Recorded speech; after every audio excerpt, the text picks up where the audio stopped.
बेटी हो गिलो बुरुबक जे फार्म भरी करे न करी लागी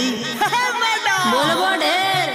तोहर दिल हो कि नौकरी सरकार के इंटरव्यू खाती खोजलू हजार के खाती खोजलू हजार के कौन चाही कैटेगरी भतार के इंटरव्यू खाती खोजलू हजार के भगवे की ना दे खोजलू हजार के इंटरव्यू खाती खोजलू हजार के एक रैपटा पड़ेगा ना गिरोगे जाके 4 किलोमीटर दूर।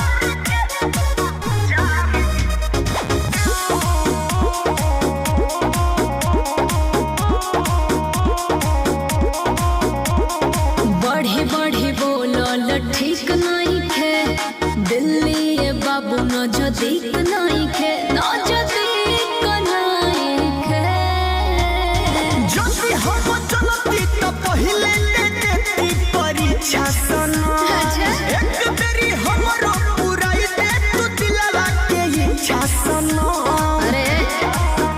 जइबे हां झेल कोई पाना और होनी के मार के और मार के ए बाबू मार के हई मीठा के बहनी ने के तना बोत तू तो ना लगी हम बाबू सुधार जा न त देती हस दू मुकानो त नाच के गिर जाइबो तोहर दिल ह कि नौकरी सरकार के इंटरव्यू खाती खोजलू हजार के इंटरव्यू खाती खोजलू हजार के कौन चाही कैटेगरी भतार के इंटरव्यू खाती खोजलू हजार के इंटरव्यू खाती खोजलू हजार के इंटरव्यू खाती खोजलू हजार के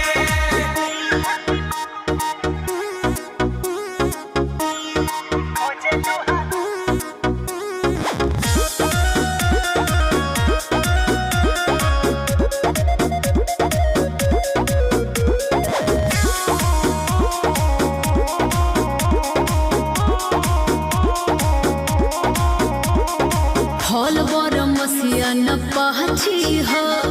कहतनी गोलू सहची हो अरे क्या ई का कहलू चुप। ने सुना ए हो पावर न देखो होई छवा फिटा दे हाथ के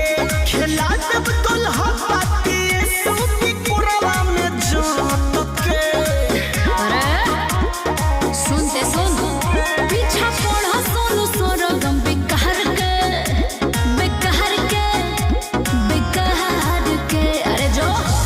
ए पाला भूई तौना दला छे आई पिया अरे अरे सुधरोगे किस नंबर डायल करूं तेरी तो ना ना सुधर जाई मैडम क्या रे? तोहर दिल ह कि नौकरी सरकार के इंटरव्यू खाती खोजलू हजार के इंटरव्यू खाती खोजलू हजार दांतवा तोड़ दे तो कौन चाही कैटेगरी भतार के इंटरव्यू खाती खोजलू हजार के इंटरव्यू खाती खोजलू हजार के इंटरव्यू खाती खोजलू हजार के ए इधर आइए तू नाक तोड़ के पकौड़ा बना दे भमता चल तोहर दिल ह कि नौकरी सरकार के इंटरव्यू खाती खोजलू हजार के अरे खाती खोजलू